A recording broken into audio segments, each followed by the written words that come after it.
চাচা আমার পা নোংরা কেন ফেললেন? তোকে খালি পা হাঁটতে বলেছে? যেতে গামছা মতো ছোট মানুষ, তাই আবার দেখাতে এসছে। আপনাদের জন্যই তো রাস্তা গেলেন এরকম নোংরা।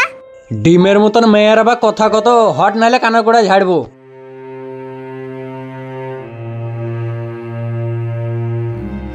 আপনাদের যা ইচ্ছে করেন। তেঁতুলের বীজের আবার তেজ কত গো?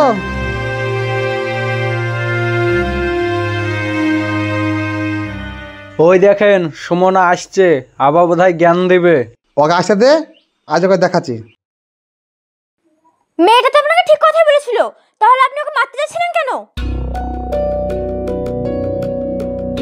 লাল কার্পেট ছাড়া গ্রামকে সুন্দর দেখায় নাকি?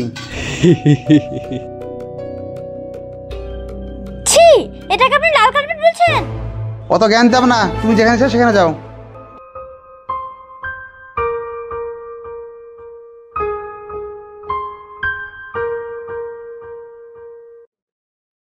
দাঁড়ান, আমি বিকেলে আবার আসবো।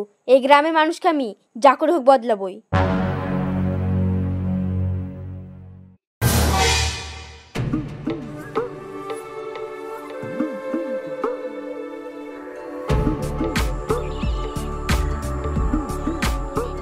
কি ব্যাপার, রাস্তায় তো ফাঁকা কেনে? মুরগি বানানোর লাগে তো কাউকে পানো না। স্কুলে সব ঢুকে পড়াইছে নাকি? দেখো ভাই, কেউ না কেউ তো অবশ্যই আসবে।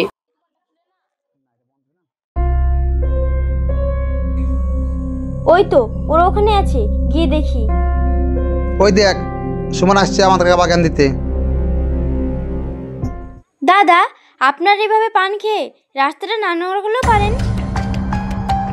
তুই কি এই গ্রামের নেত্রী এসেছিস নাকি? তোর কথা কিছু হবে না। আর তুমি তুমি তো সবসময় গেম খেলো। গেম না খেলে পড়াশোনা করতে পারো না? পড়াশোনা করে কি হবে? আমি গেম খেলে বড় ইউটিউবার হবো। ইউটিউবার? কি বলো তুমি? ইউটিউবার হবা? ইউটিউবার হতে গেলেও পড়াশোনা করে শিক্ষিত হতে হয়। আমার জীবন, আমি যা খুশি তাই করে থাকতে পারি। তুই বলার কে? তুই ঠিকই বলেছিস। মেয়ে মানুষ রাস্তায় এত ঘুরতে নেই, বাড়ি গিয়ে ঘর সামলাও গা। এই গ্রামের মানুষকে আমার একার পক্ষে শুধরানো সম্ভব না।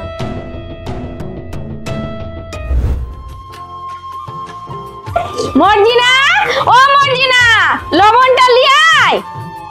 আকাশ ভরা সূর্য তারা, আকাশ ভরা সূর্য তারা।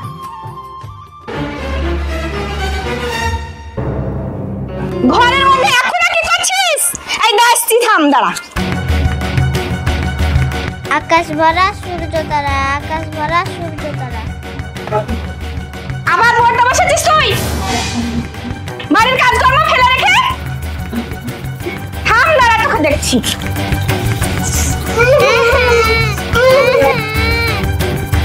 কি ব্যাপার, আপনি মর্জিনাকে মারছেন কেন?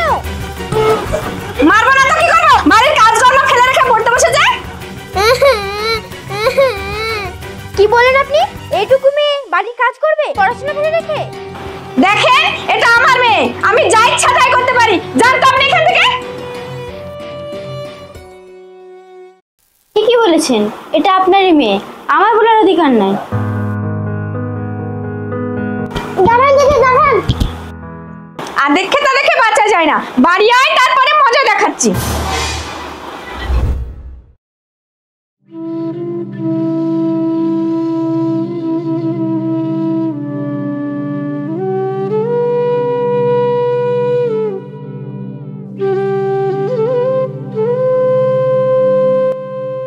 দিদি, তুমি আর ভেঙে পড়ো না। তুমি ভেঙে পড়লে এই গ্রামটা আর শুধরাবে না।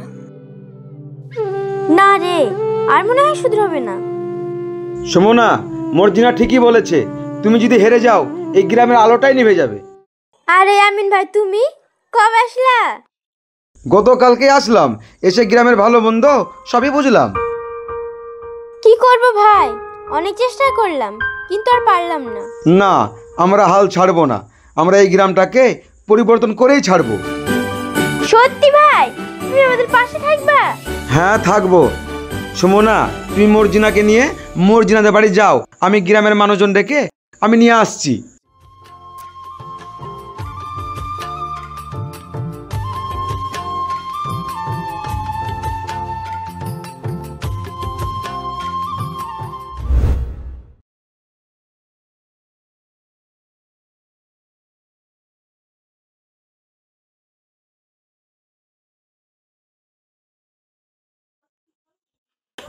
আবার এসেছো তুমি? চাচি, আপনি একটু শান্ত হন, আপনার সঙ্গে দরকারি কথা আছে।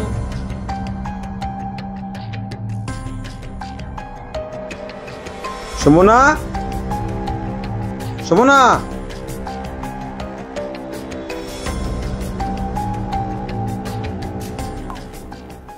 এই তোমরা একটু থামো।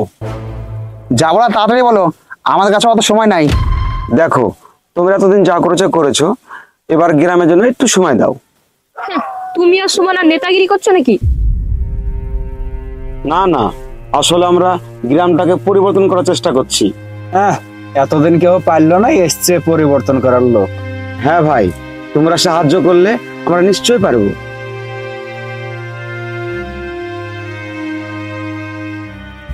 তাহলে বলো, আমাদেরকে কি করতে হবে? তাহলে আপনারা শোনেন, রাস্তাঘাটে সব নোংরা ফেলে রাখবেন না, আর যাদের বাড়িতে বাচ্চা আছে তাদেরকে প্রত্যেকে স্কুলে পাঠাবেন আর বাড়িতে পড়াশোনা করাবেন। আমাদের সবাইকে এই পরিবেশটাকে পরিষ্কার পরিচ্ছন্ন রাখা দরকার। মেয়েদের আবার পড়াশোনা, বিয়ের পর তো সে সংসারই সামলাতে হবে। চাচি, এটা আপনাদের ভুল ধারণা। আজ যে আমাদের রাজ্য চলেছে, সেও কিন্তু একটা মেয়ে। সেটা তুমি ঠিকই বলেছো। ঠিক আছে, কাল থেকে মর্জিনাকে আমিও স্কুলে পাঠাবো।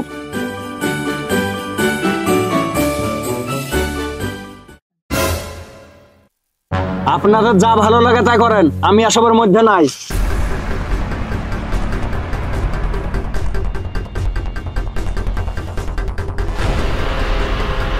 মিঠুন আছে, যাক, আজ থেকে আমরা শুরু করবো। আজ থেকে আমি কোনো নিশাই করবো না। ঠিক আছে, আপনারা তাহলে শেষমেশ বুঝতে পারলেন। তাহলে চলো আমরা কাল থেকে শুরু করি। তাহলে আপনারা শোনেন, আমরা আগামীকাল থেকে এই গ্রামটাকে আলোর পথে এগিয়ে নিয়ে যাবো। ঠিক আছে। ঠিক আছে, ঠিক।